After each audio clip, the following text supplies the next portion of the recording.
Assalamualaikum warahmatullahi wabarakatuh. Selamat sore. Saya Aprilia Sri Rizky dari Relawan TIK Bojonegoro. Alhamdulillah pada sore hari ini kita bertemu lagi pada kegiatan Ngabuburit 2022 dengan tema agama dan kebangkitan ekonomi. Tepatnya pada tanggal 8 April 2022 bersama Relawan TIK Bojonegoro. Pada kali ini kita bersama narasumber kita yaitu Bapak Dr. Andes Ihwanuddin MPDI selaku Bendahara PD Muhammadiyah Bojonegoro dan Wakil Ketua 2 Setit Muhammadiyah Bojonegoro. Assalamualaikum Bapak.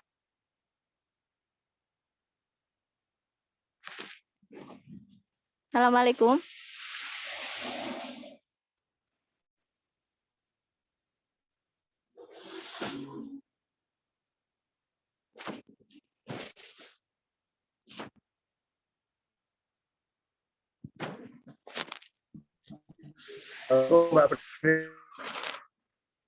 Assalamualaikum. Warahmatullahi wabarakatuh. Monggo dimulai. Nggih. Assalamualaikum Bapak. Pak. Waalaikumsalam warahmatullahi. Waalaikumsalam. Nggih, alhamdulillah. Apa kabar Bapak? Sehat? Alhamdulillah sehat walafiat. Allahu Akbar. Alhamdulillah. Monggo Bapak disampaikan materi jenengan pada kali ini yaitu pemberdayaan ekonomi sebagai pondasi agama. Monggo jenengan sampaikan. Assalamualaikum warahmatullahi wabarakatuh. Waalaikumsalam warahmatullahi wabarakatuh. Alhamdulillahirabbil alamin huwallazi ja'ala al-laila wan nahara khilfatan liman arada ayyadzakara aw arada syukura. Asyhadu an la ilaha illallah wahdahu la syarikalah al-malikul mubin wa asyhadu anna Muhammadan abduhu wa rasuluh shadiqul wa'dil amin. Allahumma shalli wa sallim ala nabiyyina Muhammadin wa ala alihi wa sahbihi ajma'in. Wa qala Allah ta'ala fil Qur'anil Karim a'udzu billahi minasy syaithanir rajim wabtaghi fima atakallahu ad-daral akhirata wa la tansa nasibaka minad dunya wa ahsin kama ahsanallahu ilaik wa la tabghil fasada fil ard innallaha la yuhibbul mufsidin. Qala Nabi sallallahu alaihi wasallam ikmal lidunyaka ka'annaka ta'isu abada wa amal li akhiratika ka'annaka tamutu gadan. Peserta kajian ngabuburit Relawan TIK Bojonegoro tahun 2022 tahun 1443 Hijriah yang berbahagia, yang dirahmati Allah, yang insya Allah pada sore hari ini dan satu walafiat.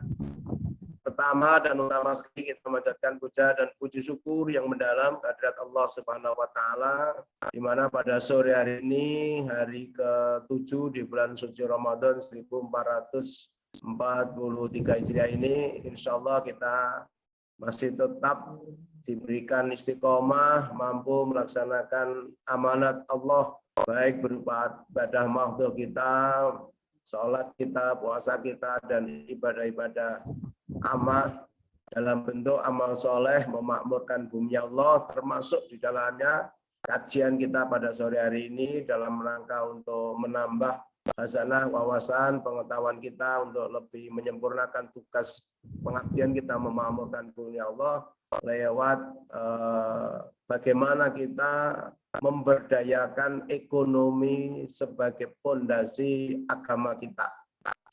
Salawat dan salam moga-moga terlimpahkan pada junjungan Nabi Agung, Nabi Mulia, Nabi akhir zaman, Nabi kita, Nabi Muhammad Sallallahu Alaihi Wasallam, para keluarga, para sahabat dan pengikut-pengikutnya.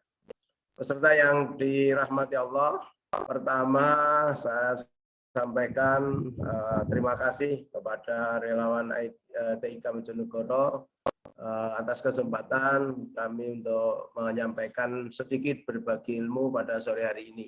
Yang kedua, tentu kita sama-sama tahu, sadar bahwa urusan ekonomi ini juga urusan agama. Artinya selama ini mohon maaf mungkin seperti kalau ada khotib, penceramah, bahas masalah ekonomi itu sepertinya kok rodok dianggap pedunyan, dianggap rapatnya suhud. Sehingga nggak tahu kira-kira bapak-bapak ini, mas-mas ini kalau mendengarkan khutbah di masjid itu kira-kira khotib bahas ekonomi itu berapa kali kira? Atau belum pernah dengar kira? Mesti sing dibahas akhirat tok. Padahal menuju akhirat itu ya harus dengan ekonomi. Nggak bisa tidak seluruh ajaran syariat Islam ini hampir semuanya bisa terlaksana dengan baik, harus didukung dengan perekonomian. Jadi ekonomi itu dalam Islam bahkan juga menjadi sokok guru dasar kesuksesan dari semua ibadah kita. Walaupun ibadah yang bahasa Jawane gak nganggo duit, ibadah yang tapi nyatanya nggak ada. Kalau kita telusuri, kita kaji secara mendalam, hampir semua kegiatan itu membutuhkan sektor ekonomi. Quran surat Al-Qasas ayat 77 yang saya baca di depan tadi mengamanatkan pada kita. Di satu sisi Allah Subhanahu wa taala memerintahkan wabtaghi fima taqallahu darul akhirata wala tansa nasibaka minad dunya. Dan carilah dari apa-apa yang dianugerahkan Allah di muka bumi ini untuk bekal kampung akhiratmu. Artinya memang hidup ini tugas utama kita yang pertama harus menyiapkan untuk kampung akhirat kita. Kita berada dalam perjalanan. Nenek moyang kita selalu menyebut kita yang anggapnya mur mampir ngombe, sehingga teman-teman ya guyon, ya tuku ote-ote gorengan barang kok aja ngombe tok. Artinya di dunia ini Allah juga berpesan wala tansa nasibaka minad dunya, jangan kau lupakan nasibmu di dunia. Ini maknanya artinya kita nggak boleh di dunia ini jadi orang susah, di dunia jadi orang termarginalkan, di dunia menjadi orang miskin. Dengan iming-iming kata-kata nggak apa-apa, neng dunia miskin, seperti besok neng swarga, sugih, neng kono mendapatkan apa? Iya, kalau dengan miskin kita masuk surga. Oh, kita ini selalu sampaikan jalan menuju surga itu lebih terbuka lebar bagi orang kaya. Coba kita kaji satu persatu. Orang bisa bayar zakat. Dalam Quran surat Al-Mu'minun ayat keempat, walladzina hum lizzakati fa'ilun. Orang-orang mukmin yang aflah, yang beruntung, yang untung adalah orang-orang mukmin yang menunaikan, mereka yang menunaikan zakat mendapatkan fasilitas apa? Di ayat yang ke-10, alladzina yarisunal firdaus. Dia akan mendapatkan atau menjadi pewaris surga yang ke-11 dan akan di dalam surga itu. Artinya untuk mendapatkan qas'afal mu'minun, mendapatkan bahagia sukses di dunia maupun sukses di akhirat, sebagaimana doa kita yang tidak boleh tidak harus kita ucapkan semua.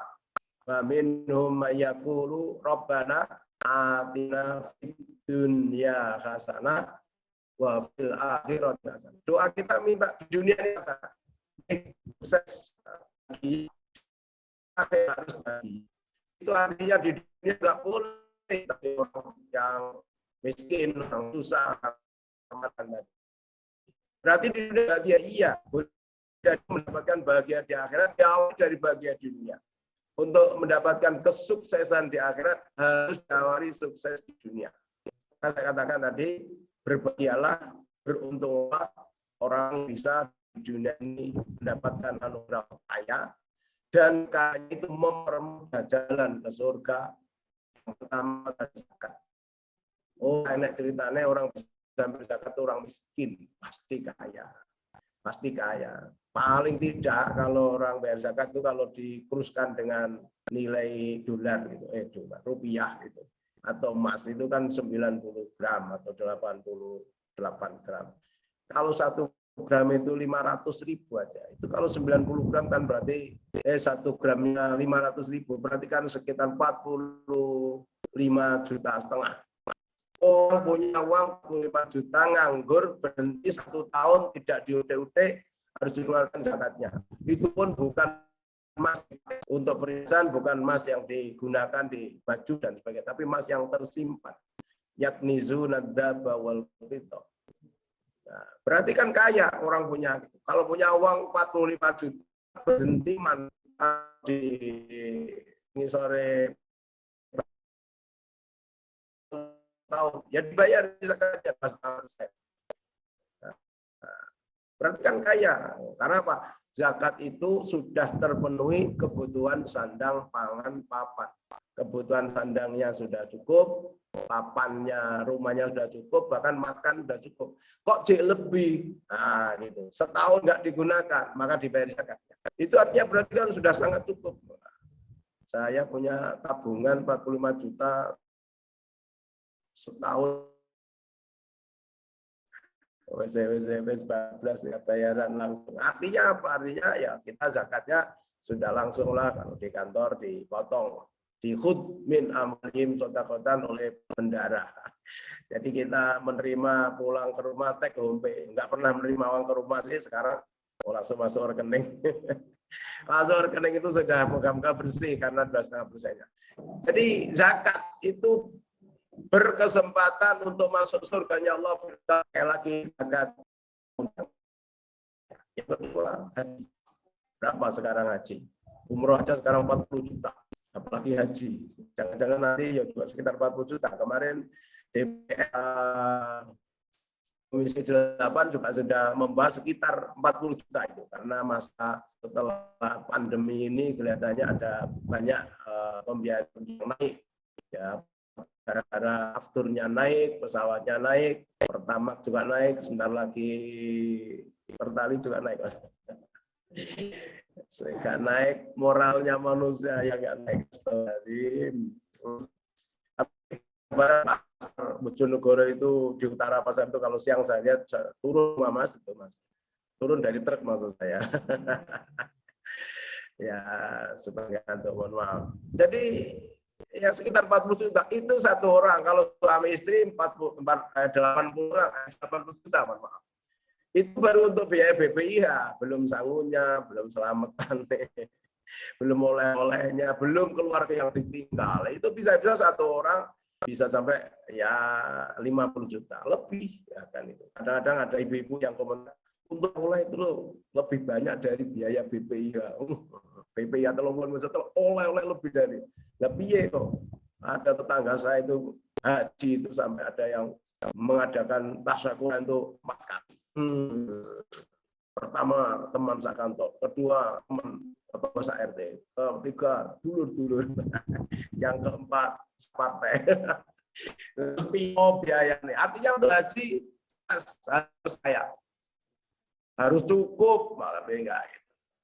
Dan haji yang mabrur tidak ada balasannya kecuali surga. Al-hajjul mabrur laisa lahu jazaa'un illa jannah. Untuk dapat surga harus kaya. Yang ketiga, bangun masjid. Man bana masjidan bana Allah lahu baitan jannah. Siapa yang bangun masjid di rumah di dunia ini akan dibangunkan rumah di surga. Di surga dibangunkan rumah. Artinya harus bangun masjid. Artinya kalau saat saudara-saudara kita ada yang membangun masjid, kita harus partisipasi biar dibangunkan rumah di surga. Ada yang ngeteri batu bata ringan sekarang musimnya. Sak tonton, ada yang ngeteri main langsung sak tronton, ada yang ngeteri besi 1 tonton, masa ada yang ngeteri alfa, ngirim materi ya orang tidak masjid. Artinya tetap dibutuhkan materi yang cukup untuk bisa bangun masjid, dan sekarang ini ya mahal-mahal. Saya dengan teman-teman itu bangun masjid hampir 1 miliar pakai lantai 1. Kemarin mau puasa pasang AC itu saya pikir 5 juta cukup, ternyata 15 juta. Artinya untuk bangun masjid yang nanti akan dibangunkan di rumah, di surga rumah kita di surga oleh Allah harus kaya. Artinya kalau kita bisa bangun masjid berarti kita sudah bersyukur cukupan untuk kebutuhan kita sehari-hari. Yang keempat, menyantuni anak yatim piatu fakir miskin. Rasulullah itu matur, besok di surga kata Rasulullah, ini aku, yang dekat dengan aku ini adalah anak yatim piatu fakir miskin, tentu yang beriman bertakwa. Lalu ini orang-orang kaya yang menyantuni anak-anak yatim fakir miskin. Nah, kalau bisa kita masuk surga berharap bersama Rasulullah seperti ini, maksud kita pengen jadi anak fakir miskin. Jadilah orang-orang kaya yang menyantuni. Nah, ini laki-laki harus kaya. Yang ke berapa? 5. Orang dengan kaya insya Allah akan juga masuk surga karena terbebas dari kemurtatan. Ali bin Abi Thalib itu sampai matur gitu. Ali itu kan binaannya Nabi, pemuda remaja yang pertama masuk Islam, menantunya Nabi, Khulafaur Rasyidin yang dijamin masuk surga. Ali mengatakan kadal fakru ayyakuna kufar. Hampir kefakiran itu menyebabkan orang menjadi kufur. Jadi orang-orang kufur murtad itu banyak gara-gara dari fakir. Maka kita umat Islam, fondasi agama kita harus kuat, ekonominya supaya tidak murtadin, tidak murtad, tidak keluar dari Islam, tidak di apa ya, ibaratnya saya ini sebagai centengnya kolam ikan itu saya menjaga supaya ikan saya tidak dipancingi atau dijolo orang lain, supaya umat saya tidak ada yang murtad ke agama lain gara-gara dibawakan supermi, beasiswa, beras, baju, dikuliahkan, disekolahkan. Nah, itu kan banyak saudara kita gara-gara miskin lalu ya pindah agama. Jadi untuk selamat dalam akidah keimanan memang harus didukung ekonomi. Artinya apa? Artinya sekali lagi kita harus menguatkan ekonomi umat ini supaya terjaga keimanannya. Karena yang memang ada itu kalau seperti Sayyidin semua keluar Islam jadi pendeta kurang ajar orang yang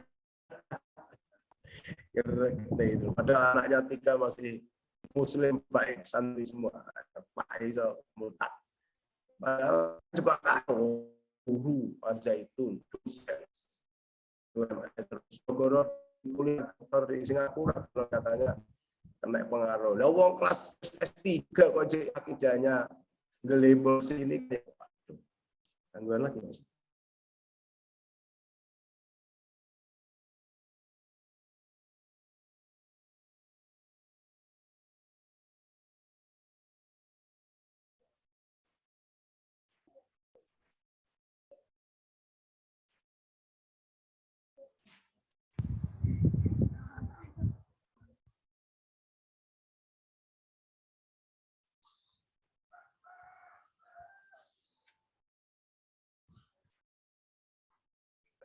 Ini gara-gara hujan deras ini ada gangguan. Mohon maaf. Ya, kita lanjut. Jadi kita berharap rata-rata banyak saudara kita yang pindah agama itu kan karena kemiskinan. Maka dari itu kita jagalah umat ini supaya tidak murtad dengan cara ekonominya dikuatkan tadi. Insya Allah kita juga menyadari betul hidup ini harus ada keseimbangan. Keseimbangan banyak ulama itu yang menyebutkan membangun ekonomi merat ini bagian dari kuat.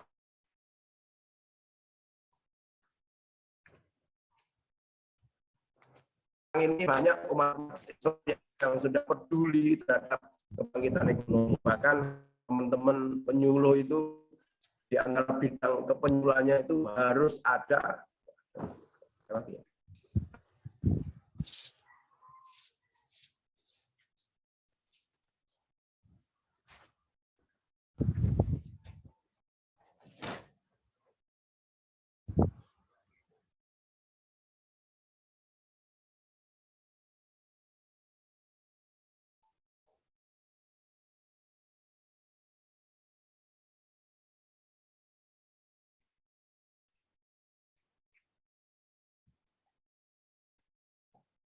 Kalau ya bangun ekonomi umat ini menjadi kewajiban bersama, nggak boleh diabaikan, ya. Nggak boleh diabaikan. Artinya apa? Orang itu kalau perutnya kosong, miskin, Bagaimana bisa ibadah? Orang mau sholat mamanya, perutnya kosong, ya kosong karena puasa nggak masalah kan, jadi niati dan tetap khusyuk lah. Tapi kalau seandainya karena lapar nggak ada yang dimakan, kelaparan 3 hari mau sholat, apa ya bisa khusyuk? Allahu Akbar, terus perutnya kerucuk, waduh gitu. Sudah begitu lalu istrinya di dapur teriak-teriak, Pak berhasil gitu. Anaknya kosel nangis jaluk mangan gitu. Apa yang bisa khusyuk? Itu sholat yang katanya orang nggak butuh biaya, nggak butuh ekonomi, tapi kekhusyuan sholat dan keberhasilan sholat untuk bagian dari mendekatkan kepada Allah, untuk mendapatkan pertolongan Allah dan seterusnya, itu dibutuhkan sebelumnya peranata ekonomi yang cukup.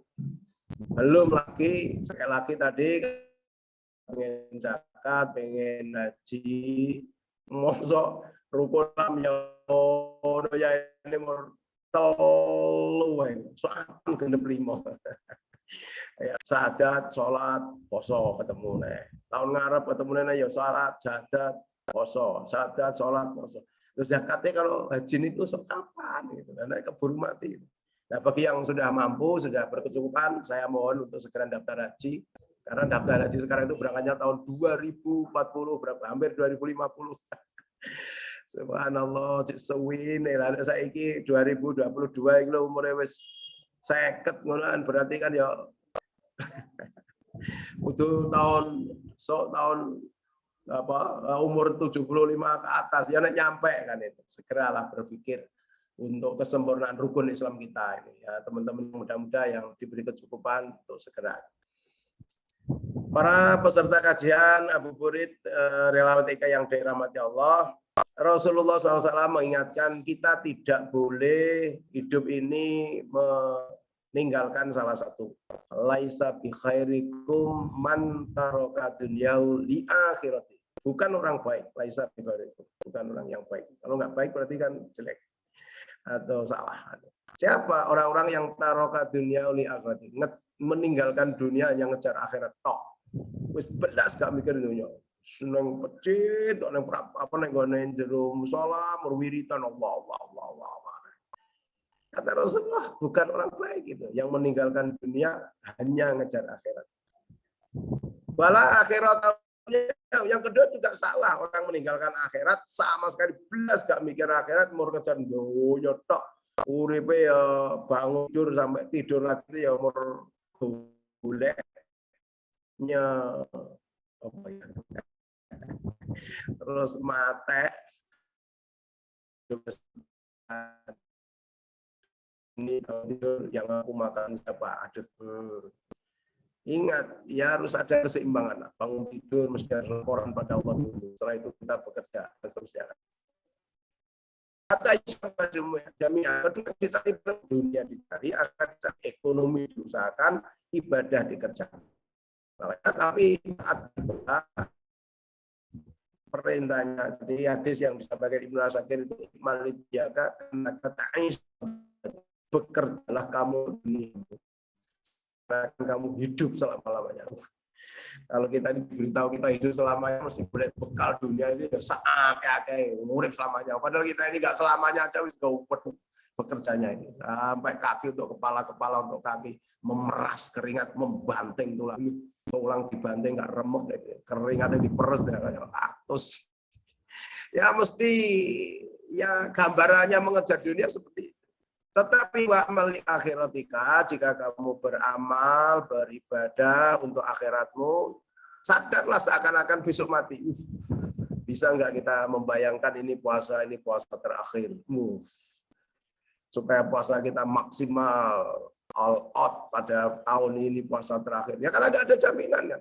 Saudara-saudara kita yang puasa tahun lalu masih bersama kita, sahur bersama kita, buka bersama kita. Masih bisa tawe bersama kita. Tahun ini sudah gak bersama. Sudah berapa teman kita yang meninggalkan kita? Dulu masih tadarus bersama kita di kantor. Ya Allah, nek tadarus suaranya bagus. Sekarang udah nggak bersama lagi. Jangan-jangan nanti habis ini bagian kita. Nah, gitu. Makanya perintahnya beribadahlah kamu. Seakan kan besok mati. Coba kalau ini Mas Rivaldi ini diberitahu malaikat Israel. Mas, kamu besok mati. Kira-kira gimana hari ini? Jadi orang yang paling khusyuk sholatnya. Lebar sholat ngisa apa ngasar nangis ya Allah. Ini sholatku asar terakhir ya Allah. Terimalah sholat kami. Ya, cuman kita ini kadang-kadang naik beribadah sering lupa, nggak menyadari jangan-jangan sholat terakhir. Masya Allah, puasa kita, sholat kita harus seperti itu. Tapi ingat sekali lagi, waktu bekerja seakan-akan hidup selamanya. Berarti etos kerjanya harus tinggi. Kita harus mengumpulkan uang sebanyak-banyaknya. Iya, makanya saya selalu memotivasi jadi orang kaya. Minimal cukup. Jangan berpikir tadi, mohon maaf, miskin yang dunia besok ada karuan. Oh, hari-hari ini saya menyaksikan, meniteni, melihat saudara nggak poso, ya enak sih nggak poso. Tapi yang terlihat di mata kita kan mesti yang nggak mampu. Kalau orang kaya kan nggak poso kan delik nengok.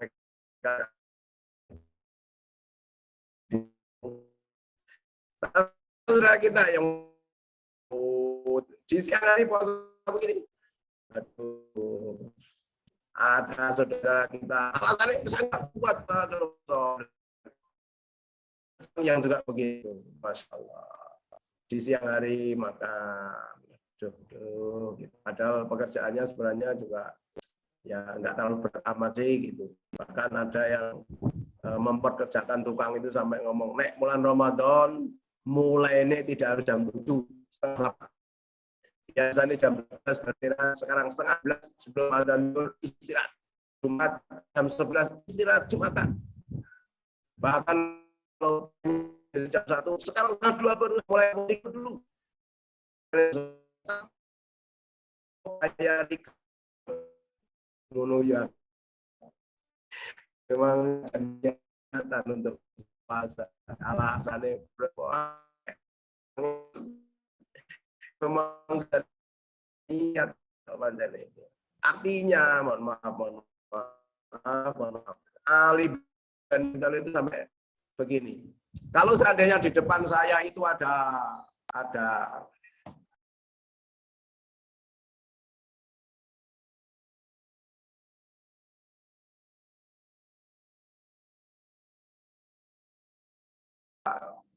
karena kalau ular berbisa menggigit boleh jadi diobati sembuh selesai. Tapi kalau kemiskinan dampaknya bisa panjang sampai pada kekufuran tadi.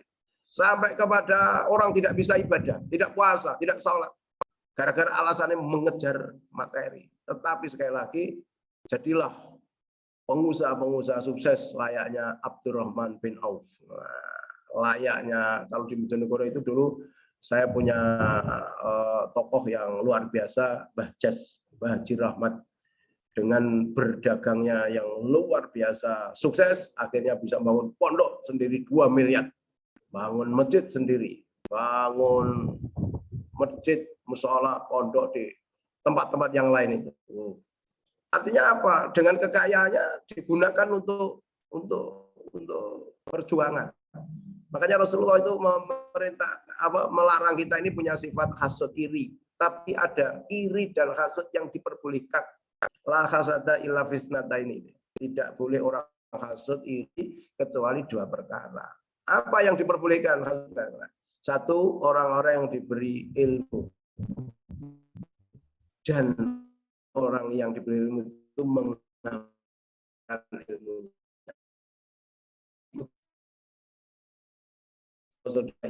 Tapi sing mengamalkannya kita terus ya rasa tidak.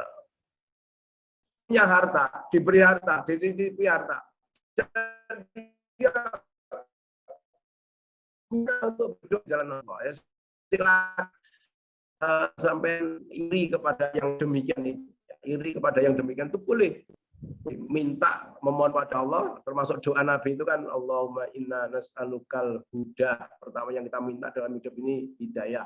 Karena hidayah ini segala-galanya. Orang dengan hidayah bisa sholat, bisa puasa, bisa zakat, bisa haji. Bisa mengerjakan kebaikan apapun diawali dari hidayah. Menuju ketaatan Allah, hidayah. Yasra sadru, dada kita lapang, hidayah. Sami'na wa ata'na, hidayah. Setelah itu, watuqo, ketakwaan. Kalau sudah diberi hidayah, kita minta takwa. Wal afafah, kehormatan. Hidup kita sebagai nama baik kita terhormat. Diri kita terhormat di hadapan manusia maupun di hadapan Allah. kita bangun akhlakul karimah, dan lalu kita juga harus berusaha untuk wal ghina, memohon kepada Allah kekayaan, baik kekayaan harta yang semestinya sampai juga kekayaan jiwa, karena memang ada hadis Nabi laisal ghina ghinan mal walakinnal ghina ghinan nafs, bukan kekayaan yang sebenarnya itu harta yang berlimpah, tapi harta kekayaan itu adalah kekayaan jiwa. Tapi kalau jiwanya kaya tapi kalau nggak duit ya susah. Kancane jadi nganten arep buku amplop tok masa dilebokne kok melas. Ya mesti kita harus cukup, sekali lagi minimal cukup ya. Dulu doa itu ya kalau bisa di Raudhah sana itu minta ya Allah di pas-pasan. Aku nggak minta wayang pas-pasan ya Allah. Pas aku butuh pas ada ya Allah. Pas pengen beli mobil ada uangnya ya Allah. Pas pengen naik haji lagi ada uangnya. Pengen naik haji lagi pas ada ya Allah. Pengen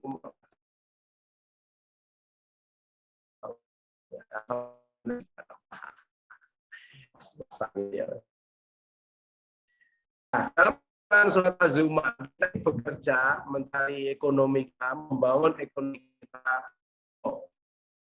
Hanya satu jalan ekonomi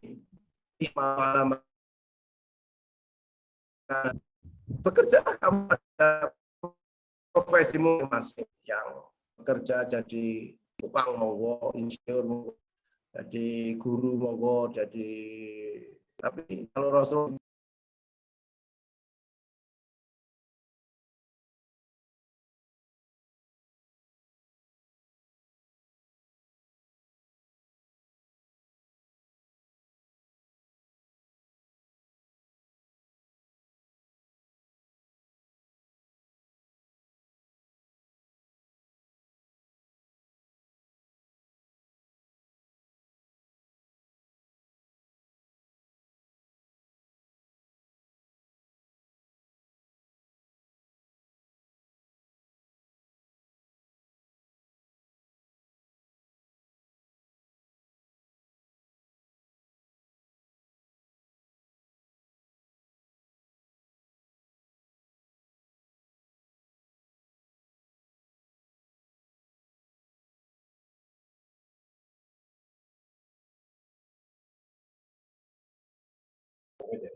nah ini sudah bisa.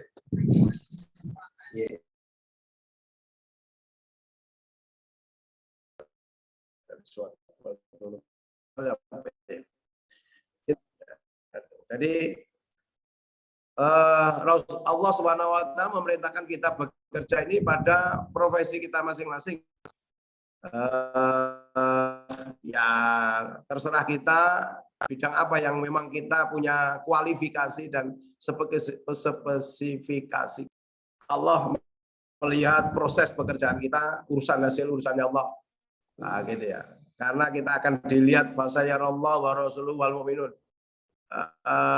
Pekerjaan kita ini akan dilihat oleh Allah, oleh Rasul dan orang beriman seperti apa kualitas kerja kita, kejujuran kita, kualitas etos kerja kita dan seluruh kebaikan-kebaikan yang kita kerjakan itu Allah akan melihat, malaikat melihat, nabi kita akan juga menjadi saksi lihat, bahkan orang-orang mukmin lain akan melihat. Nah, maka dari itu kita harus menjadi pekerja keras untuk membangun ekonomi umat. Alhamdulillah hari-hari ini saya katakan tadi sudah banyak umat yang peduli terhadap pengembangan ekonomi. Kita di Bojonegoro kemarin tanggal 13 Maret itu sudah buka Homat Surya Bersama di Jalan Teguh Umar, Jalan Poros Kota. Mahal, tanahnya aja 5 miliar, belum lagi asetnya. Artinya kan dibutuhkan modal yang luar biasa besar. Ada teman-teman kita yang lain sudah punya lokmat.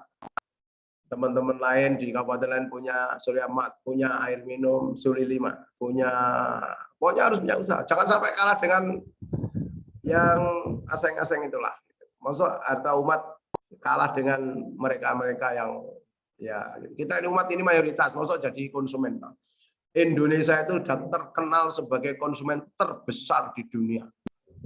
HP kita ini semua buatan orang luar negeri kita yang menggunakan. Karena umat Islam belum ada yang bisa membuat HP yang lebih canggih dari Samsung, dari Oppo, dari apa. Ini Mbak, ini berarti kita sekali lagi dibutuhkan keseriusan kita untuk kita menekuni ekonomi umat ini. Karena dengan ekonomi umat kita kuat, insya Allah, saya katakan tadi, dakwah kita akan lancar. Ya, mohon maaf, saya ini kan bendahara. Tiap tahun mengelola uang sekitar 3 sampai 4 miliar. Itu kalau tanpa ada uang itu, bagaimana untuk bisa beli mobil? Bagaimana untuk bisa ya mobile ke Malang, ke Surabaya, kemana-mana, tuku solar. Bagaimana mengantarkan bapak-bapak balik itu yang dibayari gratis. Artinya teman-teman di kecamatan, Kedewan, sampai di Margomulyo, sampai di Sekar, itu cukup menyiapkan jamaah dikumpulkan di Gondang sana. Kita yang membiayai. Coba kalau seandainya kita nggak punya uang, waduh. Kita dengan punya uang, punya materi, kita juga punya harga diri. Di samping punya harga diri, kita juga punya kemandirian. Artinya kemandirian itu ya mohon maaf kita tidak akan dibeli dan terbeli oleh boleh jadi mungkin kekuasaan, dibeli atau dikuasai oleh ya naudzubillah gitu, yang mempergunakan umat ini hanya untuk sebuah injak-injakan politik dan sebagainya, naudzubillah. Maka kita harus kuat. Untuk kuat sekali lagi, ekonomi kita harus kuat. Alhamdulillah dengan ya punya SPBU 2. Jamaah umat ini paling tidak walaupun sudah punya pekerjaan tapi dengan menitipkan sahamnya setahun sekali menerima SAU. Bahasanya tinggal mundung tok kepada Allah, tahu-tahu SAU datang tanpa kita bekerja. Sama dengan kita punya koperasi, kita punya UMKM. Saya tadi pagi mendengarkan ceramahnya Pak Haji Erik Cahyadi, Wali Kota Surabaya, luar biasa saat dia memaparkan tentang pemberdayaan ekonomi.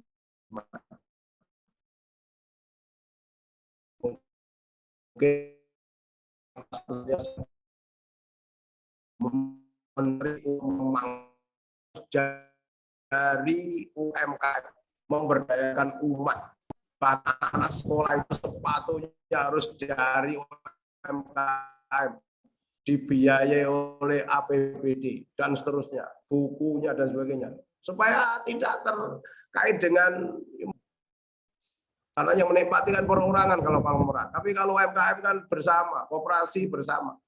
Tadi pagi saya mendengarkan merinding, artinya betapa keberaniannya untuk minta pada menteri UMKM, keberaniannya kepada bahkan sudah menjadi kepres, pembiayaan di kabupaten, di kota itu tidak hanya sekali lagi semuanya belinya pengadaannya harus dari retailnya miliknya cukong. Kapan umat Islam ini kuat seperti itu kalau kita sekali lagi tidak menjadi pekerja keras. Rasulullah itu menghargai betul pekerja keras. Ini sampai jam berapa Mas Mbak? Sampai jam 5 kurang 4. Kebablasan saya ngomong nanti. Iya diskusinya. Ya, sedikit aja dulu. Rasulullah itu memberi penghargaan pada orang yang pekerja keras. Di pagi hari Rasulullah berdoa. Doanya diantaranya Allahumma barik li ummati fi bukuna. Ya Allah, panjangan paling berkah umat kula ini di pagi-pagi hari. Pagi-pagi duduk sudah bangun sudah kerja. Ini saya teman-teman pagi jangan tidur lagi. Enggak ada ajaran Nabi nek bersyukur tunai. Poso to parene, poso dak ada jalan tidur lah. Nah, tidur nanti habis tadarus itu tidur, atau kalau tadi siang sedikit. Kiranya sekarang ini memang yang harus dievaluasi Mas Mbak ya. Mana ya ada sekolahan, perguruan tinggi, walaupun jurusan ekonomi itu, kalau jurusan ekonomi mesti ada ya. Kurikulum piye gurune mengajari anak-anak murid-murid carane golek duit. Nah, di sekolah saya Tarbiyah Bojonegoro ini ya gak enak sih. Kurikulum 120 mata kuliah itu mata kuliahnya cara mencari uang, ngono iki gak enak. Tapi padahal Semua orang hidup butuh uang. Mau diseneni kon sedekah, diseneni kon berinfak, diseneni kon lho carane golek duit iki lho piye? Lah itu lho. Makanya pemberdayaan ekonomi ini penting sekali lagi. Soko gurunya agama itu ya di ekonomi ini sebenarnya. Walaupun sekali lagi kalau sudah ekonominya kuat memang harus punya keikhlasan dalam beragama, harus membangun dan sebagainya. Waduh, ini masih banyak sekali lagi.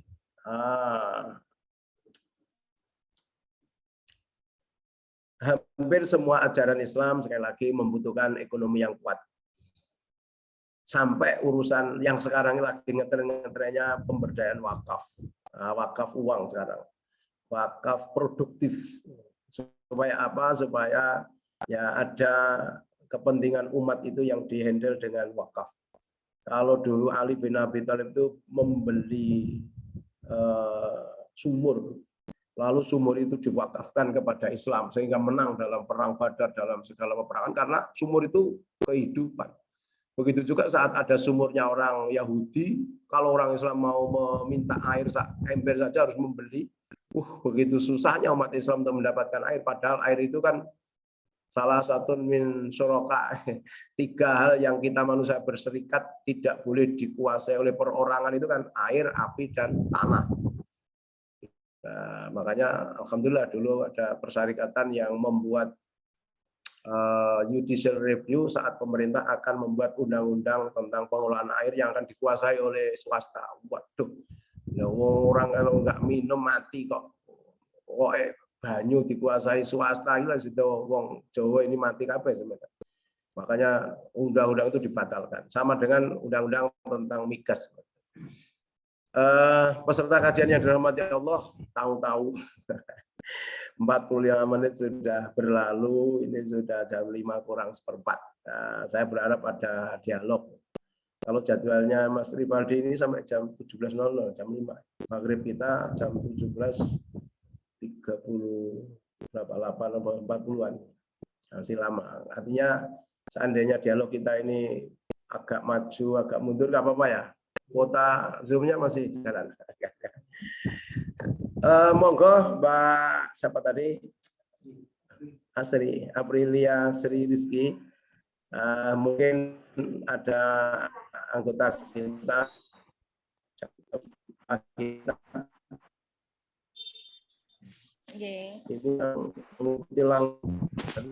Terima kasih Bapak untuk penyampaian materinya. Tutup. Ya, monggo dari teman-teman. Dari teman-teman barangkali ini ada 4 yang di studio. Mungkin bisa tanya monggo. Monggo dari teman-teman. Mbak Nurul teman saya tadi masak atau di mana ini Mbak Nurul? Oh sudah muncul lagi. Ini Mbak Nurul yang setia ini. Ya. Teman saya ikut semua yang non PNS barang, nggak ada yang hadir ya. Masya Allah, Masya Allah. Betul nyiap buka semua. Iya. Mbak Aprilia. Monggo Mbak Nurul bertanya. Boleh. Monggo bertanya, silakan.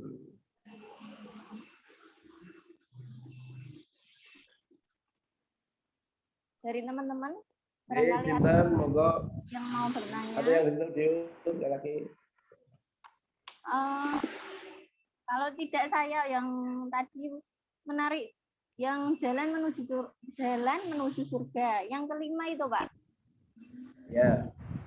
Terbebas dari kefakiran. Berarti kalau banyak istilahnya menyerta berarti kita kan terbebas dari kefakiran. Ya, suaranya kebualan Mbak Aprilia. Coba dibesarkan suaranya. Mainnya kurang mepet. Bentar. Ya. Oke, sudah dengar Pak? Agak jauh tadi. Oke, tadi kejauhan. Dunia berarti kan bekal menuju akhirat. Terus ya, kalau bekal ke akhirat itu banyak sekali. Ya terutama tentu akidah yang kuat, yang hanif, yang lurus nomor 1. Insya Allah kalau akidahnya sudah kuat, imbasnya akan berbuah ibadah yang sempurna. Karena orang tidak mungkin beribadah dengan baik manakala akidahnya belum kuat. kita ini bisa puasa dengan ikhlas, dengan sempurna itu juga karena imanan waktu saban, bahkan akan diampuni Allah sudah kita setahun yang lalu. Bahkan orang lalu berakhlakul karimah itu juga awal dari akidah kita sampai kepada urusan ekonomi. Karena nggak mungkin orang itu punya kepedulian ekonomi, umpamanya laki-laki sudah menikah, itu kan kewajibannya harus memberi nafkah. Rasulullah matur, berilah makan istrimu dan anak-anakmu jika kamu makan. Berilah istrimu pakaian jika kamu berpakaian. Artinya suami bekerja. Makanya ada hadis yang menyebutkan kalau seorang laki-laki, suami sudah punya istri, punya anak, kok tidak bekerja, tidak mencari nafkah untuk membiayai kebutuhan istri dan anaknya, tidak ada tempat laki-laki itu di surga. Nah kalau nggak ada tempat di surga, di mana? Neraka kan itu. Makanya Rasulullah itu pernah sweeping, tapi sweepingnya nggak pakai pendung pada warteg tidak. Sweepingnya ke masjid, sidak lah gitu lah. Nah di masjid itu ada sahabat yang berdoa pagi, siang sampai malam itu nggak pulang-pulang. Duh, itu Abu Dzar Al-Ghifari kan itu. Kamu kok di masjid terus? Iya, saya pengen berdoa ya Allah, ya Rasulullah. Nah terus minta apa? Minta kaya. Duh, terus jadi kaya belum? Kenapa kok di masjid aja? Ya karena kalau saya di luar kan ditagih utang. Kalau saya di masjid kan aman. Karena di masjid nggak boleh orang jual beli, nggak boleh minta nagih utang. Akhirnya Rasulullah ya terus diajari tentang doa itu, Allahumma inna na'udzubika min labatidain wa qahri rijal, itu diantaranya. Mohon kepada Allah supaya dijauhkan dari hutang dan hidup dalam bayang-bayang orang. Jadi biar merdeka. Nah, di kesempatan yang lain, Khalifah Umar bin Khattab itu bahkan waktu sidak ke masjid ada sahabat yang dungo gitu. Lalu ditanya, kamu berdoa minta apa? Minta kaya. Mulai kapan? Pagi tadi ya Amirul Mukminin Umar bin Khattab. Terus sudah diberi kaya? Belum. Sampai akhirnya Umar itu udah gregetan. Kata-kata yang sangat menarik itu lalu mengatakan begini, inna sama latum tiruddzaba wal fiddah. Langit itu tidak akan menurunkan emas dan perak. Artinya kalau pengen sukses, pengen kaya, orang merdongo terus langsung duit sak gebok ceblok kayak neng video salah, video pintu. Oh, nek ndonga jujuk duit sak ceblok ra enek. Kalau ada bar sholat terus ning sore saja nek duit itu jangan disuap sama jin. Bar-barane bersekongkol dengan jin baru kuwi akhirnya murtad. Nah, gitu. Jadi harus bekerja. Makanya innallaha la yughayyiru ma biqaumin hatta yughayyiru ma bi anfusihim. Allah tidak merubah nasib kita ini sebelum kita ini merubah nasib kita dulu. Artinya kita harus berusaha berikhtiar, bekerja keras. Jadi sektor ekonomi ini umat Islam harus bangkit. Makanya alhamdulillah utamanya pasca 212 ya, mohon maaf ya. Itu sudah banyak supermarket milik muslim. Di daerah timur itu ada Hamdalah miliknya Sidogiri.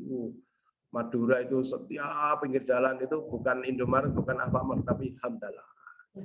Saudara-saudara kita di mana itu di Ponorogo itu Soryama, di Kediri juga Soryama. Di Bojonegoro ada Lokmat, lalu ada Gomat yang baru.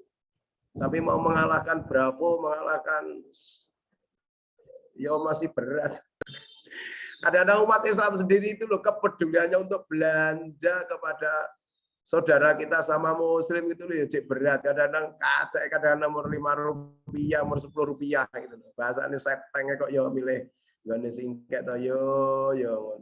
Saya sangat setuju itu. Ada tulisan menarik itu di WA itu. Tolonglah belilah produknya saudara-saudara kita, warungnya saudara kita, tetangga kita, orang-orang muslim. Toh nanti kalau kita mati yang takziah ini kan bukan Indomaret, bukan Alfamart. Yang takziah kalau kita 17 Agustus mulutan itu yang kita mintai bantuan, sumbangan, sokongan. Kan juga toko-toko tetangga kita kan. Nggak minta kita ke Indomaret atau Alfamart. Tapi kenapa kalau belanja kok gelan ini sing disukeni Cina terus. Itu loh. Ini penting. Jadi sekali lagi menjadi bagian yang tidak terpisahkan Mbak Aprilia antara akidah, ibadah, muamalah sampai membangun ekonomi umat ini. Makanya sampai ada yang menyebutkan membangun ekonomi umat ini bagian dari jihad sosial, jihad ekonomi yang tidak boleh ditinggalkan. Makanya alhamdulillah di saudara kita yang punya SPBU di Sudo itu, di antara keuntungannya itu sekian persen untuk jihad ekonomi maupun juga jihad politik. Artinya apa? Supaya umat ini berdaya. Jangan sampai sekali lagi umat ini menjadi miskin dan gara-gara miskin lalu berpindah akidah yang naudzubillah berat. Atau paling tidak dengan miskin lalu nggak bisa ibadah dengan aman, dengan alasan ekonomi, mereka banyak nggak puasa, banyak nggak sholat. Saya meniteni itu, Mbak. Ya, meniteni itu apa? Ya, meniteni. Ada saudara kita itu yang miskin itu, yang masih datang ke masjid, ke musola itu hanya 1-2 orang. Lainnya itu wis kepet KPK. Ya mestinya ditanya, wah aku kulit duwe lurung cukup to Pak Iwan, kok kon sholat. Makanya mohon maaf ya. Ini dakwah bil khal itu ya Bu Nur Aisyah ya. Dakwah bil khal ini penting dalam ekonomi ini. Karena apa? Kalau kita ceramah mau kon sholat, kon poso, mereka mesti teriak, aku lah butuh minyak goreng, orang butuh diceramai kon sholat, kon poso. Aku lah butuh pisang lorong, ganti makan. Tadi ada yang naik sepeda motor, nubruk becak di depan saya. Tak inget, ya ini sepeda motor mesti nubruk becak, nubruk tenan. Aku terus mikir, ini mesti sahurnya pisang loro, jangan-jangan aku. Orang mangan sekesak piring aku astagfirullah. Berarti perlu ditambahkan di samping membangun ekonomi umat, ditambah satu poin lagi membangun kesadaran umat. Bagus. Iya. Banyak sekali kan yang mungkin di kalangan. Suaranya hilang kecil gitu, Bu Nurul. Masih ada, padahal udah pol gini, pol. Berarti laptopku sih bermasalah. Padahal ini full coba. Bermasalah. Ya, HP-nya mungkin yang HP saya. Oh iya, laptop gue. HP-nya mas-mas itu banter ya? Oh, dibantu di sini. Dan itu sharingnya gimana sharingnya? Ya itu merupakan PR buat kita memang, PR berat. Bangun kesadaran umat itu yang karena sudah menjadi tradisi di kalangan kita itu kan lebih banyak mempercayakan atau sudah membudaya kita ini kan belanjanya seringnya ya di ya di KDS, di Bravo. Nah itu loh kesadarannya itu memang yang sulit untuk ditanamkan, itu sulit. Mungkin kalau mungkin dari diri sendiri sudah paham ya, kita lebih banyak belanja di toko sebelah meskipun mungkin terpautnya 100-200, setelah paling banyak 500. Tapi kalau untuk kesadaran ke orang lain, sementara kalau kita ngisi-ngisi pengajian gitu, hal-hal seperti itu, anu ta Bu, nek apa jenis belanja anu pilihane luwih akeh, regane luwih murah, ya memang kan pertimbangannya mereka kan selalu begitu. Jadi memang itu tadi membangun kesadaran umat itu yang paling berat untuk kita. Terima kasih Bu Nurul. Aisyana masukannya bagus sekali. Memang sekali lagi dakwah bil hal itu afsahu min lisanil maqal. Lisanul hal afsahu min lisanil maqal. Jadi bahasa hal, bahkan orang diberi minyak goreng 2 kilo. Kemarin ada bapak-bapak pengajian diceramai Bu Khofifah itu hanya 12 menit. Tapi goro-goro dindumi minyak goreng masing-masing 2 liter ping pindho, berarti 4 liter. Itu terkesan minyaknya goreng itu. Wah, dibawa pulang itu dengan bangga bawa minyak goreng. Jadi sing diceramani itu selali. Boleh jadi memang begitu. Dan memang tokoh-tokoh Muslim, tokoh pergerakan, tokoh-tokoh yang dulu berjuang berjihad dalam Islam ini kan semuanya banyak saudagar-saudagar Muslim, saudagar-saudagar kaya. Sekarang ini pengennya memang kita harus membangkitkan saudagar-saudagar Muslim itu. Jangan sampai sekali lagi mosok ekonomi Indonesia. Saya sangat tersinggung, pernah dulu zamannya Kang Yoto itu ada acara tadarus ekonomi judulnya, yang greget nih Kang Yoto, tadarus ekonomi. Bahasanya hanya mengetas kemiskinan. Semalam itu diskusi, semua elemen tokoh masyarakat diundang. Ada orang paling kaya di Jonegoro ini yang melete omongan itu greget gitu. uang di Bojonegoro ini loh 60% itu hanya uang saya dan uangnya Mas Gunadi. Jadi ngono kurang ajar, awak-awak ini dipelek nih, dianggap nanti duit, aku yang ngono, padahal gak ada duit ya. Tapi artinya begitu mengenaskan lah, mosok duit mosok Bojonegoro itu loh, sing paling sugih wong loro sing kayak kabeh kuwi. Aku saya tak dongakne ndang mlebu Islam, mergane dia ini wis bantu real food anu pirang ewu dus kanggo dewan masjid, kanggo masjid-masjid. Sampai kemarin ada yang protes, kira-kira halal nggak itu kalau kita berbuka dengan real food buatannya Cina? Halal, makanannya halal, aku yang ngono. Ya, kita sudah akrab sih, ya sudah berdekatan, cuman kok hidayah Allah belum turun. Katanya sudah bangun masjid 39, Masya Allah. Moga-moga segera dapat hidayah masuk Islam. Kayak Yusuf Hamka sing bagi-bagi ning Jakarta buka bersama dan gawe warung nasi kuning, nasi semua orang kalau makan gratis. Ya itu kalau kita punya Cino Suge kan bisa begitu, hebat. Ya kita doakan moga-moga jadi mualaf dan masuk Islam. Artinya di situ nyata betul bahwa umat Islam itu loh gitu ya. Makanya sampai kalau di Indonesia ini kalau katanya kekayaan uang se-Indonesia itu loh yang 10 apa ya bahkan berapa ya 10 orang konglomerat terkaya di Indonesia itu hartanya bisa lebih dari separuh uang negara se-Indonesia. Artinya itu koperasi se-Indonesia itu kekayaannya sebanding dengan miliknya satu konglomerat di Indonesia. Gustinar Mas apa ngono ya. Itu gudang garam atau sing rokok apa itu jarum ya. Itu satu konglomerat itu kalau di Lombok ini hartanya itu setara dengan semua koperasi se-Indonesia. Ini artinya kita ini kan dipelek nih pol-polan lah gitu. Dan kita nyata betul setiap hari kita ini masih memasok kekayaan uang kita untuk mereka-mereka lah. Mari kita ini, saya senang kalau berdialog dengan Pak Haji Tris itu, pinggiran itu. Selalu menasihatkan beli Islam, beli milik kita, beli pribumi, beli. Jadi kalau perumahan ya beli nggak Pak Haji Tris. Kalau beli warung dia sekarang juga punya supermarket maunya berapa 70 tempat di Indonesia katanya dia sudah banyak. Bahkan ada satu tempat yang tanahnya sudah dibeli gara-gara pet masjidnya butuh pengembangan dijual. Padahal sudah dinyang sama Cino itu atau orang luar itu 2 kali lipat dari beli tanahnya. Tapi diberikan masjid, kok pek nggak badi nggak popo, tapi demi masjid. Nah di Pacul juga begitu. Subhanallah. Ini kan butuh kalau orang-orang kaya seperti ini kan hebat. Perjuangan orang-orang dulu bahkan sampai sekarang hampir semuanya begitu. Saya kemarin rapat MUI Bojonegoro itu juga begitu. Ini karena dana dari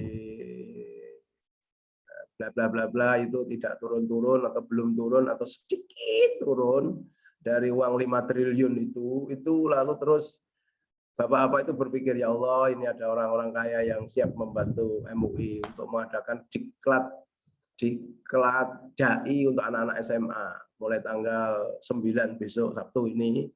Ya ini satu ya, itu kan rapat ya Sabtu, Minggu, Ahad itu di 2 zona, terus nanti tanggal 16, 17 di 2 zona. Itu Bojonegoro 1000 anak SMA. Nah ini kan butuh biaya. Akhirnya ya balik-balik sing diubek-ubek ya wong Islam dhewe to gak mungkin to jaluk buka bersama nang gone Cina. Ya, ini artinya inilah pentingnya umat Jawa, umat Indonesia, orang pribumi kita ini berdaya dan kaya gitu. Karena apa? Karena sekolah-sekolah ini kon bayar banyak sekolah yang protes. Pak, bosnya belum cair. Gak mungkin Pak nak bayar 30.000 ngono. Wong wis gelem teko didiklat tuh jadi dai muda itu wis piro-piro loh. Casak kita nom senengane mul dolanan gepeng, setan gepeng. Terus gelem teko diceramai diajak supaya jadi mubalik muda supaya punya ilmu agama lebih itu wis piro-piro kon bayar. Wah, akhirnya bapak-bapak ya wis akhirnya teman-teman juga tak kerahkan ayo siapkan nasi kotak untuk berbuka. Ini hidup-hidup sedekah kita. Sekali lagi terima kasih Bu Nurul masukannya yang luar biasa bahwa dakwah bil hal, dakwah bil ekonomi ini sekali lagi jauh lebih melekat itu ya. Bahkan sesuatu yang sangat menarik itu kan cerita tentang Mubarok yang haji sebelum haji gitu. Dia mau berangkat haji, dia tukang sol sepatu, mengumpulkan uangnya berapa tahun untuk bisa naik haji. Ternyata mau berangkat haji, pamitan ke tetangganya itu, lalu ternyata tetangganya yang miskin yang dipamiti mau berangkat haji itu sedang masak gulai gitu. Akhirnya istrinya Mubarok ini tertarik, Pak, aku dimintakan gulai, ampune enak nggone ibu ini masak. Apa yang terjadi? Begitu diberanikan, Bu, istri saya ini kok kemecer ketoke pengen gulai yang jenengan masak, kami mintalah sedikit. Jawabnya janda yang gawe gulai itu, mohon maaf Bapak, gulai yang saya masak ini halal bagi saya dan keluarga saya, tapi haram bagi panjenengan. Waket, loh, gulai kok haram gimana? Masya Allah Bapak, keluarga kami ini sudah hampir 1 minggu nggak makan. Saya mencari makanan itu sampai akhirnya menemukan bangkai di sampah. Bangkai itu saya ambil, tak bersihkan, tak cuci, dagingnya yang bisa saya masak, tak masak. Tentu haram bagi panjenengan, tapi bagi saya karena daripada saya mati. Kalau akhirnya sang Mubarok itu uang untuk naik haji itu semua disodorkan pada janda tua dengan anak 5 yang miskin itu. Dan itu di hadapan Allah sudah dicatat sebagai orang yang sudah mempunyai pahala seperti haji.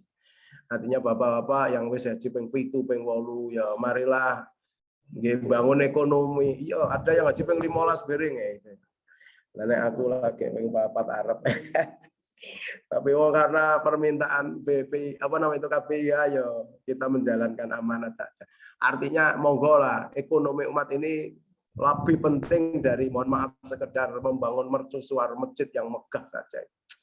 Jadi kalau sudah masjid itu sampai Pak Anwar Zaid matur itu, "Mbok masjid itu 3 meter dhuwur ngono lho. Mau wujudnya bendino sing salat ya baru sak sop, rong sop. Nah masjid gawon digede miliar-miliaran. Sementara rakyat di sekitarnya miskin, nggak bisa makan. Sampai makan ada nasi aking dan seterusnya. Itu kan memelas nggak boleh.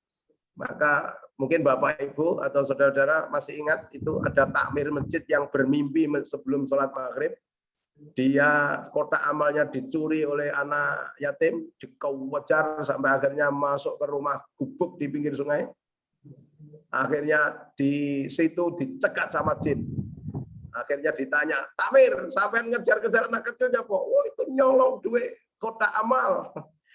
Lalu buat apa no? Wah, tak hukum itu, Masya Allah. Takmir kok ngejar anak-anak yatim, jikut duit neng kotak amal. Akhirnya terjadi dialog. Apa gunanya takmir mengumpulkan uang banyak untuk bangun masjid untuk itu? Kalau ternyata di sekitar masjid ada anak yatim yang miskin bahkan nggak bisa makan. Akhirnya ketua takmir itu digugah istrinya. Pak, adzan maghrib, adzan gelagap. Akhirnya cepat layu nang masjid. Ternyata di masjid apa yang dijumpai? Kotak amal itu utuh. Ya, berarti kok dicolong, mimpi kok dicolong anak. Akhirnya malam itu rapat dengan takmir. Ini ada anak yatim yang mau mati, nggak kita santuni gimana? Ayo kita akhirnya beli beras, beli apa? Waki akhirnya dibawa operasi, tim di pinggir sungai, melati wangi harum. Ternyata anak itu sudah meninggal dunia. Di sampingnya ada anak kecil, adiknya yang sedang menangis terseduh-seduh dalam keadaan lapar. Itulah takmir masjid yang ya membuat video ini bagus. Artinya setan ternyata lebih pintar dari takmir masjid karena yang nasihat itu setan. Jadi subhanallah, ya moga-moga nggak akan terjadi lah seperti itu. Makanya saya senang itu kalau ada takmir masjid, mungkin ada mas-mas baik ini yang jadi pengurus takmir masjid. Supaya masjid kita itu seperti di Jogokarian, seperti di Al-Falah, Sragen, seperti di Al-Falah Surabaya itu. Takmirnya selalu berpikir pokoknya saldo uang takmir harus 0, tiap hari harus 0. Jadi kalau ada kotak amal masuk, uang selalu langsung ditasarufkan. Mungkin nyantunan yatim, buka bersama, tuku AC, gitu. Makanya saya setelah dinobatkan jadi ketua takmir di Mujahidin Redo itu kemarin, pokoknya uangnya berapa Pak Bendara? 8 juta, beli AC 2, piro organik 16 juta, urunan. Artinya jangan sampai bendaranya ke duit 6 juta, duit itu duitnya umat jamaah, pengennya jamaah segera dapat pahala. Nah kalau uang itu masih dicekel bendara, apalagi disimpan gak digunakan, berarti pahalanya belum didapat. Maka itu termasuk yang penting ini untuk ekonomi ini, ekonomi betul. Ya, coba nanti tetangga-tangga di sekitar masjid kita itu yang nggak bisa makan, yang nggak bisa minum, cobalah digolek nih dana dari masjid supaya jangan masjidnya megah, asinan, rakyatnya nggak makan. Ini cerita yang sangat menarik ini. Ini sudah lebih, Mbak ini Aprilia, gimana? Ada yang tanya belum? Ini nggak ada yang tanya, chatnya kosong.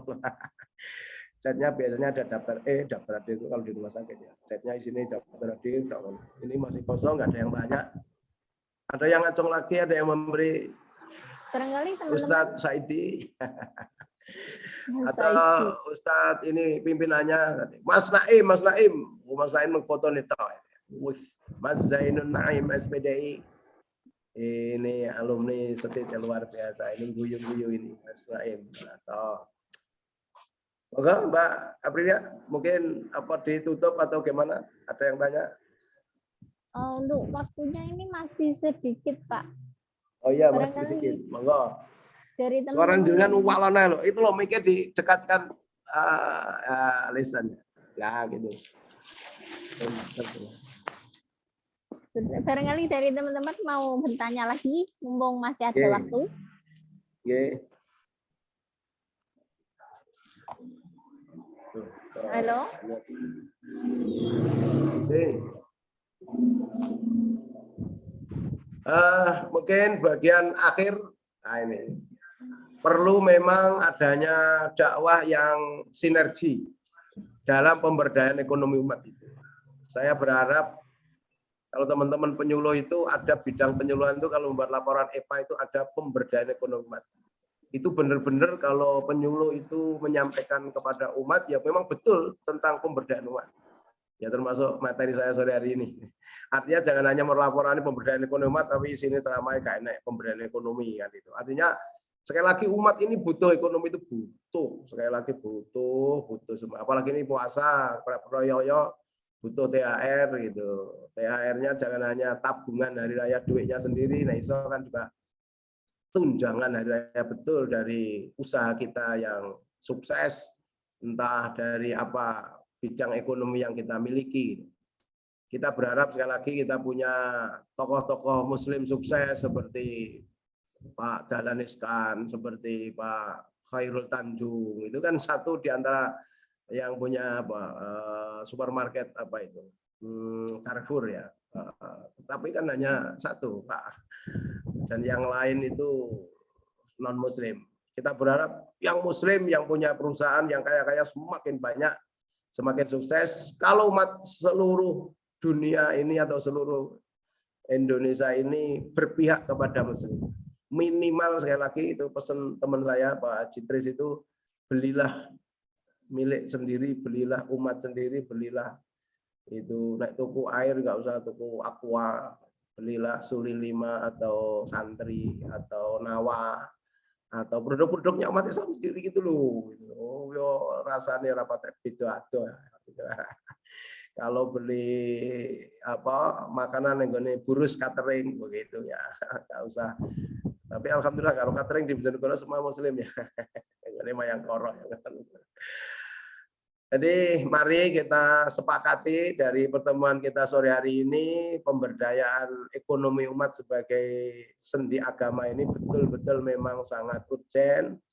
Karena sekali lagi kita ingin berbagi, bersedekah, juga kita butuh ekonomi yang kuat. Pengen menolong apalagi, karena menolong itu kalau nggak bisa menolong itu susah kita. Tapi kalau menolong, kalau nggak ada yang digunakan untuk menolong kan. Pak Camat, selamat sore Pak Camat, Pak Jadid, alhamdulillah ini Pak Camat kita. Pak Camat hitungannya poso-poso amin, mungkin Camat SKT Medun, amin. Moga-moga sekali lagi kebangkitan ekonomi umat yang tahun-tahun ini mulai nampak terus bergulir, terus sukses. Tentu harapannya tidak hanya satu umatnya, apa suryamatnya atau juga lokmatnya akan berkembang terus, bahkan kalau bisa juga bahasanya ya menyaingi yang sudah banyak itu. Karena ini wis kadung kita ini startnya wis kalah, tapi moga-moga Allah Subhanahu wa taala memberikan kemudahan, kesuksesan usaha ikhtiar ekonomi kita ini, karena kebetulan Saya di Dapuk juga bagian kerohanian para karyawan-karyawan Hunmak itu untuk bisa jadi hamba Allah yang jujur, amanah dalam mengelola ekonomi umat, supaya ekonomi umat ini benar-benar utuh, tidak ada yang apa istilahnya terselewengkan, karena malulah kalau kita ini punya supermarket terus nanti koyok koperasi duit digowo ngomong aku. Tapi itu sampai 2 kali jatuh di tempat yang sama ya, astagfirullahaladzim. Naik koperasi untuk pantas, tapi kalau umat miliknya muslim, miliknya umat, lokmat miliknya umat, ini kiranya ya tentu sangat malu lah kalau umat ini tidak amanah. Kita sekali lagi berdoa, bermohon pada Allah di puasa yang mubarak ini, di hari ke-7 ini, moga-moga umat ini punya kepedulian pula dalam dunia ekonomi, tidak hanya mengawang-awang urusan akhirat, urusan surga neraka saja, tapi urusan perut yang sudah sangat dibutuhkan umat ini juga menjadi bahan dari kajian kita setiap saat. Maka nanti moga-moga ini bagian dari materi yang kita akan kuatkan Bu Nurul ya, saat nanti ada pembekalan digitalisasi dakwah di teman-teman di bulan Ramadan ini nanti, atau tanggal berapa ini Pak, kasihnya masih anaknya sakit, mudah-mudahan lekas sembuh. Demikian Mbak Aprilia yang dapat sampaikan, kurang lebih mohon maaf. Nasurullah Wassalamualaikum warahmatullahi wabarakatuh. Waalaikumsalam warahmatullahi wabarakatuh. Bapak silakan ditutup dengan doa sekalian Pak. Doa. A'udzubillahi minasyaitonirrajim. Bismillahirrahmanirrahim. Hamdan syakirin, hamdan naimin, hamdan yu'afi ni'ama wa yukafi mazida. Ya Rabbana lakal hamdu kama yanbaghi li jalali wajhikal karim wa 'azimi sultanik. Allahumma sholli wa sallim ala nabiyyina wa habibina Muhammadin wa ala alihi washabbihi ajma'in walhamdulillahi rabbil alamin. Ya Allah, Tuhan yang Maha Pengasih lagi Maha Penyayang, atas ridho, atas mauna, atas kodrat dan iradatmu, atas kasih sayangmu ya Allah. Kami semua berikhtiar, berusaha pada sore hari ini yang disponsori oleh relawan TIK Bojonegoro ya Allah. Mugi-mugi usaha ikhtiar kami ini bagian dari ibadah kami kepadamu. Kami menyadari kami adalah hamba-hambamu yang amat sangat menginginkan adanya kemuliaan hidup kami di dunia ini, dengan keberkahan limpahan ekonomi yang kau amanatkan. Tentu semuanya diawali dari ilmu, dari pemahaman, dari kesadaran umat ya Allah. Bukakanlah para saudagar-saudagar muslim, para pengambil kebijakan muslim ya Allah, untuk berpihak kepada ekonomi umat, kepada pemberdayaan ekonomi umat ya Allah, supaya mereka benar-benar terselamatkan akidahnya dari tipu daya orang-orang kafir yang ingin menjerumuskan orang-orang miskin menjadi murtadin ya Allah. Ya Allah, kami menyadari betapa memang berat ujian umat yang berupa kemiskinan, berupa keterbelakangan ekonomi ini ya Allah.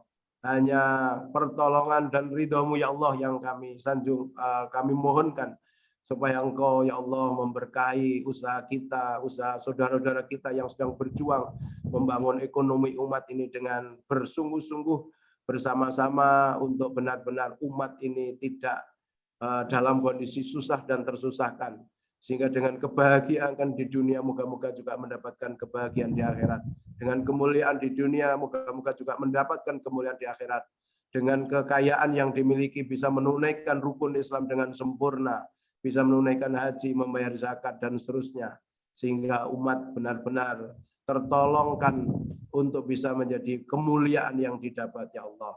Ya Allah, Tuhan yang Maha Pengampun, di bulan suci Ramadan yang mubarak, yang penuh ampunan ini ya Allah, kami menyadari betapa umur hamba senantiasa berkurang di gigis masa, sementara dosa dan kesalahan kami justru kian berganda. Bila tanpa ampunan-Mu ya Allah, tentulah kami termasuk hamba-hamba-Mu yang merugi. Oleh karena itu ya Allah, ampunilah dosa dan kesalahan kami, dosa dan kesalahan kedua orang tua kami, dosa dan kesalahan para guru-guru, dosen-dosen kami, dosa kesalahan para pemimpin-pemimpin kami yang beriman dan bertakwa, dosa dan kesalahan para syuhada pahlawan kami. Tempatkanlah mereka yang telah mendahului kami di taman-taman surga, dan di alam barzah mereka bagikan taman-taman surga yang penuh dengan kenikmatan dan wangian ya Allah. Jadikanlah Ramadan ini menjadi Ramadan yang berkualitas untuk pengembangan umat, termasuk ekonomi umat, ya Allah. Sehingga kami mendapatkan derajat takwa di akhir bulan ini dan juga mendapatkan surgamu lewat pintu rayyan, ya Allah. Allahumma inna na'udzubika min jahil bala wa darki saqa wa su'il qada wa samatatil a'da. Allahumma inna na'udzubika minal barasi wal jununi wal judami was sayil asqam. Allahumma rfa'na 'anil bala wal ghala wal waba wal fahsya wat ta'un wal qarana bi rahmatika ya arhamar rahimin. Allahumma taqabbal minna salatana wa siyamana wa qiyamana wa tartilana wa takhussu'ana bi rahmatika ya arhamar rahimin. Rabbana atina fid dunya hasanah wa fil akhirati hasanah wa qina adzabannar wa adkhilnal jannata ma'al abrar ya aziz ya ghaffar. Subhana rabbika rabbil izzati amma yasifun wa salamun alal mursalin walhamdulillahi rabbil alamin.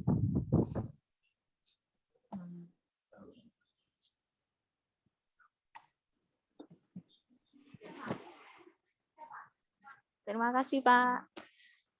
Baik itu teman-teman. Sekian dari kami.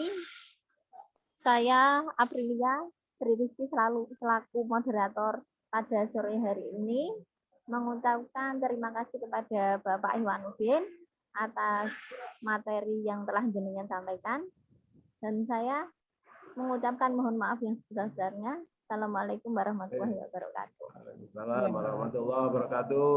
Terima kasih Bapak. Sami-sami, Mbak. Terima kasih semuanya.